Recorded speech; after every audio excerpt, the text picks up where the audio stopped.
নমস্কার, আমার নাম সঙ্গীতা গুপ্ত। ইন্ডিয়াতে না দুটো জিনিস বেশি বিক্রি হয়, একটা সিনেমা আর ক্রিকেট। আর দুজন যদি একসঙ্গে মিলে যায় তাহলে হবে কি? হবে এই যে স্মল বাজারের সিনেমা হয়ে ফাইটারের মধ্যে সিনেমা অ্যাডভান্স মুভিকে পিছনে ফেলে এগিয়ে যাবে এবং অসম্ভবকে সম্ভব করে দেখাবে। কথা হচ্ছে মিস্টার মিসেস মাহিমির কথা। 99 টিকিটের দাম রাখা হয়েছে, টিকিটের গেম চেঞ্জার প্রমাণ হয়েছে। 99 টিকিটের দামের লোভে 2 লাখ টাকার বেশি টিকিট বুক হয়ে গেছে। সিনেমা হলের বাইরে হাউসফুল বোর্ড লেগে গেছে। পরের থেকে যেটা আশা ছিল সেটাকে পূরণ করতে পারলো। সবাই বললো ফিল্ম দেখার আগে কথা বলে দিচ্ছি, মন দিয়ে শুনলেন, ফিল্ম দেখার আগে না ট্রেলার দেখবে না।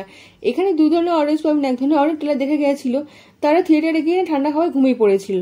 আর দ্বিতীয় ধরনের অডিয়েন্স 99 টাকা টিকিটের লোভে সিনেমা ট্রেলার না দেখেই না সিনেমা দেখতে বসে পড়েছিল। তারা এন্টারটেইনিং ও ইমোশনাল কাহিনী পেয়েছে। ক্রিকেট মাহিবার স্বপ্ন দেখে ক্রিকেটার হওয়া, কিন্তু বাবা ক্রিকেটের স্বপ্নকে পূরণ করতে চায় না। সে চাই যে বাবার মতন সে দোকানদারি করুক, এই জন্য বাবার দোকানের চাবি তার হাতে ধরিয়ে দেয়। ক্রিকেটার হওয়ার স্বপ্ন ভেঙে যায়, বিয়ে ছেলেকে সংসারী করে দেয়। কাহিনী টুইস্ট যখন আসে, যখন জানতে পারি তার বউ মেডিকেলে পড়াশোনার সঙ্গে সঙ্গে ক্রিকেটও ভালোবাসে। আপনি কি ভাবছেন দুনিয়া সবচেয়ে বড় লড়াই দেখানো হবে? বাবা বাসে ছেলের লড়াই। এই তো নতুন ব্যাপার নেই, প্রতিটা ঘরে ঘরে রয়েছে। কামব্যাকের উপর কি শাহরুখ খানের কপিরাইট রয়েছে, নাকি রিয়েল লাইফে কামব্যাক হয়? কামব্যাক হবে মাহি ভাইয়ের, কিন্তু পার্থক্য হলো মিস্টার মাহি হাতে থাকবে না, মিসেস মাহির হাতে থাকবে। মিসেস মাহি ভালো ক্রিকেট খেলা দেখে মিস্টার মাহির স্বপ্ন দেখে, তার স্বপ্ন পূরণ না হলে কি হবে? তিনি বইয়ের মাধ্যমে স্বপ্ন পূরণ করবে। এই জন্য বলে মেডিকেলে পড়াশোনা ছেড়ে তুমি ক্রিকেটের উপর ফোকাস করো। এই যদি সিনেমা শেষ হয়ে যায় তাহলে কি বলিউড হলিউড হয়ে যাবে না? 1 ঘন্টা সিনেমা শেষ হলে হবে? আমার যার জন্য টিকিট বুক করেছি ঝামেলা যদি না হয় তাহলে সিনেমা কি হলো? Mrs Mahi versus mister Mahi দেখানো হবে, তাহলে আসলে সিনেমা শুরু হলো। সিনেমার রিভিউ হলো 50-50%। কিছু লোকের জন্য ভালো লাগবে, কিছু লোকের টাইম পাসের মতো সিনেমা মনে হবে। একবার জন্য সিনেমা দেখতেই পারেন। সিনেমা ফ্যামিলি মুভি, সবার সঙ্গে বসে দেখার মতো সিনেমা, একদম না মিডিল ক্লাস ফ্যামিলি দেখানো হবে। এই জন্য ডিলিট করতে পারবেন, কখনো কখনো ইমোশনাল ফিল করবেন। টাইম ওয়েস্ট একদম করেনি, পুরো 2 ঘন্টার মধ্যে প্রেম, রোমান্স, কামব্যাক সবকিছু দেখে শেষ করে দিয়েছে। সমস্যা গল্প প্রেডিক্টেবল, এখান থেকে বুঝতে পারেন গল্প কি হতে চলেছে, ফিল্মে এন্ডি কি দেখানো হবে। স্পোর্টস ড্রামা ভেবে টিকিট যদি বুক করেন তাহলে ভুল করেছেন। গল্প হলো পতি পত্নী আর ও বলতে ক্রিকেট দেখানো হবে। তাও জানেন 99% লোকে বুঝতে পারবে গল্প কি হতে চলেছে। তাও এই সিনেমা হচ্ছে এমনই সিনেমা যে পাবলিকের কাছে ক্রিকেটার হওয়ার স্বপ্ন পূরণ না হলেও সে কোচের ভূমিকা পালন করে বইয়ের মাধ্যমে ক্রিকেটার হওয়ার স্বপ্ন পূরণ করবে। খুব কম সিনেমা হয় ফ্যামিলি মেম্বারের সঙ্গে ডিসকাস করা যায়। এটাই হচ্ছে ফিল্মের সুপার পাওয়ার। ফিল্ম আলাদা নয়, কোনো অ্যাঙ্গেলে খারাপও নয়। যারা খারাপ বলে আগে ভেবেই নিয়েছিল তারা খারাপ বলবে।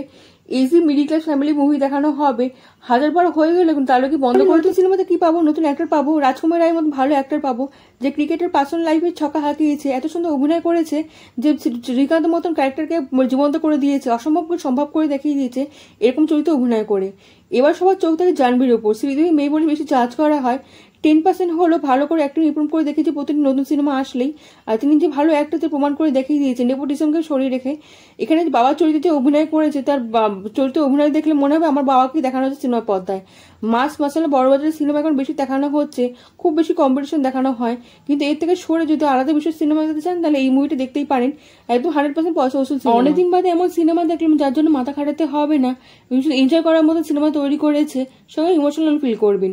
Mister and Mrs Mahi movie 5-এর মধ্যে 3 স্টার দিলাম। প্রথম হলো সিনেমা ফর অল, এর জন্য কোনো স্মার্ট অডিয়েন্স দরকার নেই, টিকিট বুক করুন এবং এনজয় করুন। দ্বিতীয় হলো ফার্স্ট ডিরেকশন করেছে, একদম স্মার্ট ডিরেকশন করেছে, যে ক্রিকেট লাইফ মাঝখানে রিভেঞ্জ ফ্যামিলি ড্রামা সবকিছু একসঙ্গে দেখিয়ে দিয়েছে, এই জন্য বোর ফিল করবেন না। তৃতীয় হলো রাজকুমার রায় জাহ্নবী দুজন ভালো অ্যাক্টিং করেছে। গল্পটা সিম্পল ঠিকই, কিন্তু এত ন্যাচারাল অ্যাক্টিং করেছে না, কোনো কিছু এক্সট্রা মনে হয়নি। নেগেটিভের মধ্যে হলো চেনা চেনা গল্প, নতুন কিছু বিষয় না, কোনো সারপ্রাইজ কিছু নেই। ফ্যামিলি একদম প্রেডিক্টেবল গল্প দেখানো হয়েছে। দ্বিতীয় হলো ক্রিকেট ট্রায়াঙ্গেলকে এমনভাবে দেখিয়েছে না মনে রূপকথা গল্প মনে হয়েছে, এরকম হয় না। এই সিনেমা একবার দেখতেই পারেন, খুব খারাপ লাগবে না। কমেন্টের মাধ্যমে জানেন, আপনার কমেন্ট আমার কাছে অনেক মূল্যবান। আপনি লাইক ও সাবস্ক্রাইব করে দেবেন এবং দেশ বিদেশে বন্ধুর সঙ্গে ছড়িয়ে দেবেন। দেখা হচ্ছে পরবর্তী ভিডিওতে, ভালো থাকবেন।